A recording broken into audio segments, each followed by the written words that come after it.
Guys இன்றைக்கி என்ன சாப்பாடுனா முட்டை குழம்பும் சாதம் தான். சரிங்களா? ரொம்ப நாள் ஆகிட்டு முட்டை குழம்பு வச்சு, அதனால் இன்றைக்கி முட்டையை எடுத்து குழம்பு வச்சிட்டேன். நான் உங்களுக்கு இது முட்டை எப்படி அவிக்கிறேங்கிறத வீடியோ பிறகு அப்லோட் கொடுப்பேன். சரிங்களா?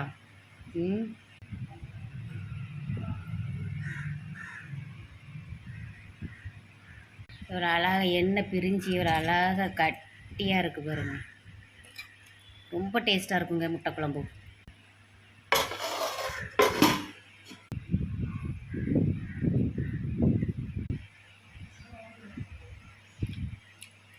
சூப்பராகும் முட்டை குழம்பு, அவ்வளோ டேஸ்ட்டாக இருக்குது. நீங்களும் வீட்டை செஞ்சு தின்னு சாப்பிடுங்க. ஓகே.